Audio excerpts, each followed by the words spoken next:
हर खबर पर होगी आपकी पकड़। डाउनलोड कीजिए एबीपी लाइव ऐप। भारत चीन के बीच लंबे समय से चल रहे सीमा विवाद पर आज थल सेना अध्यक्ष एमएस नरवणे ने देश के लोगों को किया है आश्वस्त।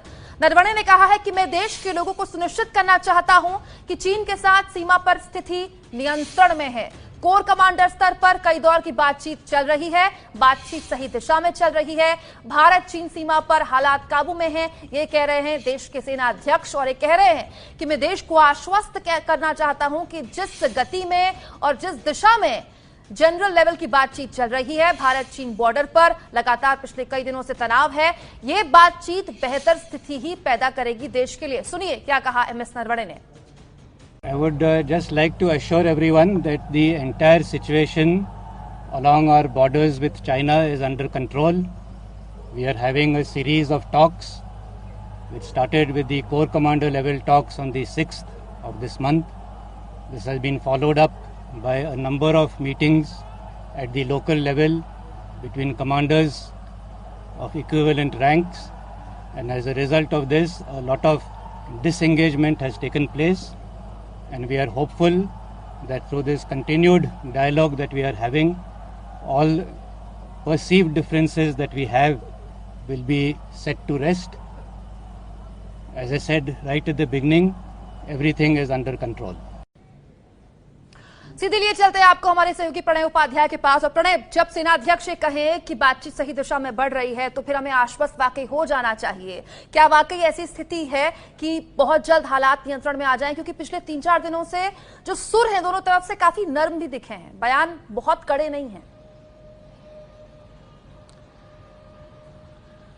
देखिए कुमकुम, स्थिति वैसे भी नियंत्रण में है। नियंत्रण से मतलब है कि कोई एस्केलेशन नहीं है। वहां पर दोनों जो सैनिक हैं, वो दोनों तरफ की सेनाएं जो हैं वो आमने सामने की स्थिति में जरूर हैं, लेकिन कोई टकराव बढ़ता हुआ नजर नहीं आ रहा है। जहां तक एंगेजमेंट का सवाल है, भारत ने चीन को ये निमंत्रण दिया कि वो जिस जिस जगह पे फ्लैश पॉइंट चल रहे हैं, यानी जो गलवान घाटी है या फिंगर एरिया 8 और 4 के बीच पेंगोंगसो के करीब है, या हॉट स्प्रिंग में है, या जो पेट्रोलिंग पॉइंट नंबर 15 है, उन सारी जगहों पे जहां आमने सामने की स्थिति है, जहां फेस ऑफ है, वहां जाके इस चीज को रिजॉल्व किया जाए। और डिप्लोमेटिक और मिलिट्री लेवल, इन दोनों स्तर के ऊपर बातचीत चल रही है। लेकिन इसमें बहुत महत्वपूर्ण तौर पर समझने की बात कुमकुम ये भी है कि ये कोई पहली बार नहीं है कि इस तरीके की घटना सामने आई है। हमने देखा है कि 2013 से लेके 2017 में डोकलाम की घटना, और अब जो इस समय जो तनाव चल रहा है बीते 1 महीने से ज्यादा वक्त से, ये घटनाएं सामने आती रही हैं, सुलझती भी रही हैं।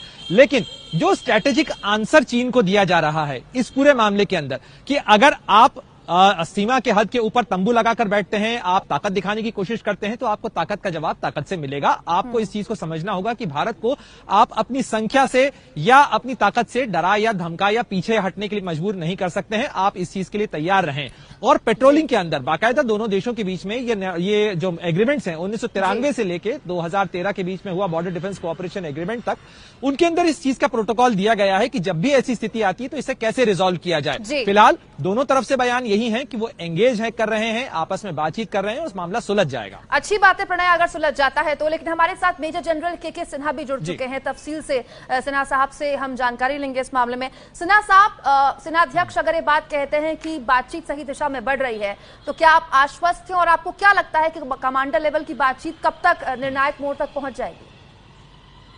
देखिए, मेरे ख्याल से 14 राउंड की टॉक हो चुकी है, जिसमें कमांडिंग ऑफिसर से लेकर के ब्रिगेड कमांडर और डिविजन कमांडर और कोर कमांडर लेवल तक की बातें हुई हैं। अभी जो बातें हो रही हैं वो जमीन पे 4 जगह पे हुई है, और बटालियन कमांडर के लेवल के ऊपर में वो है, क्योंकि वो ग्राउंड पे हैं तो ग्राउंड सिचुएशन उनके पास में, तो वो ग्राउंड के ऊपर जो कार्रवाइयाँ हो रही है उसके ऊपर में एक तरह से बातचीत है। और यही ऐसा लगता है कि वो हमारी जो एक्चुअली स्टैंड है, हमारी स्टैंड ये है कि हम अपने कामों को नहीं रोकेंगे। जो हमारी डेवलपमेंट हो रही है, चाहे वो डिग्यो का इलाका हो, दौलत बेग ओल्डी का इलाका, या फिंगर के इलाके में, या हॉट स्प्रिंग के इलाके में, गलवान वैली का इलाका हो, या पेंगसाओ लेक के ऊपर में जो हम 4 से 5 से 8 तक जाना चाह रहे हैं फिंगर के ऊपर, तो वो काम नहीं रुकेगा। तो मेरे ख्याल से इसके ऊपर में बातचीत में वो चीन मान गया है, चीन को मानना ही पड़ेगा। आप इस वस्तु स्थिति को इस तरह से समझें कि जमीनी हालात के ऊपर में जब आप एग्रेसिव पोस्चरिंग करते हैं, इसमें चाइना ने एक्साइज के बाद एक एक्साइज होती है जो हमें इतला करता है, उसके बाद उसे वापस जाना होता है, मगर उसने धोखे से, जिसमें वे सारे के सारे समझौते, 5 समझौते हैं, आपको पता होगा 93 से लेकर 96 की है, देन 2005 की है, 2013 की, 12 की और 13 की। इन समझौतों के अंदर में यह प्रावधान है कि आप ऐसा काम नहीं करेंगे, इत्तला करेंगे, और वो बिल्डअप करता है और आकर के बैठ जाता है। तो यह सरासर एक धोखाधड़ी है। जिस तरह से उसने 62 में किया था, उस समय भी हिंदी चीनी पंचशील की समझौते हुए थे, हिंदी चीनी भाई भाई, मगर ये चीजें चाइना को समझ में आ चुकी है कि भारत, देखिए, आप सामरिक दृष्टि से भी बहुत सक्षम है, कोई ऐसा नहीं है। आज हम 20 हो सकते हैं, 19 नहीं। ये चाइना के जो ग्राउंड लेवल पे लोग हैं उनको ये समझ में आती है, क्योंकि ये माउंटेन वॉरफेयर का इलाका है, एक एक्सपीरियंस आर्मी से लड़ रहे हैं, जो कि वर्ल्ड क्लास की मानी हुई एक्सपीरियंस है। चाइना इसको लैक करता है। आज के दिन में आपको कंस्क्रिप्ट आर्मी है, और उसके अंदर में ये देखिए, दिखावे के लिए तो कुछ भी कर ले, आप कुछ भी ले आए, हथियार ले आए, मगर man behind the weapon matters.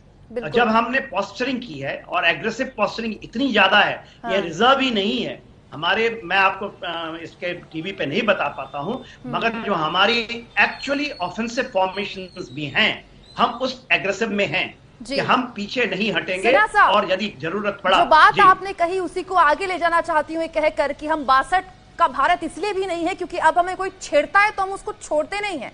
लेकिन इस बात की भी तारीफ करनी पड़ेगी सिन्हा साहब कि इस बार जो एग्रेसिव पोस्चरिंग की आपने बात की, ग्राउंड जीरो पर हमने वो भी दिखाई, और बैक चैनल जिस तरह से दायरे खुले रखकर खुले दिमाग से बातचीत करनी होती है, उसकी भी होशियारी हमने दिखाई। तो राजनयिक तौर पर, कूटनीतिक तौर पर भी हम बेहतर हैं, बेहतर कर रहे हैं पहले से, और ग्राउंड जीरो पर तो खैर हम पीछे हटने वालों में से हैं नहीं।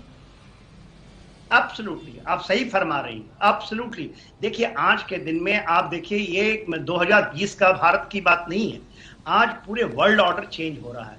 इस परिप्रेक्ष्य में यदि आप देखेंगे तो चीन ने जो 2021 में उसका 1 साल हो जाएगा उसके कम्युनिस्ट पार्टी का, और उनकी जो प्लान्स थी 100 साल के बाद, जिस तरह से वो एग्रेसिव है, चाहे वो ताइवान में हो, चाहे हांगकांग के, या आप देखिए वियतनाम में है, फिलीपींस के इलाके में, साउथ चाइना सी में, वो एग्रेसिव से वो क्योंकि उनकी एक सेट टाइम फ्रेम्स हैं, मगर उसको ये पता है कि भारत के साथ, वो भारत के साथ भी ये करना चाहता है, मगर भारत उससे भी एक कदम आगे है, इसको वो समझ में आ चुकी है। सिन्हा साहब, बहुत शुक्रिया, आप जुड़े हमारे साथ। प्रणय उपाध्याय, आपका बहुत बहुत शुक्रिया खबर पर पूरी अपडेट और जानकारी देने का।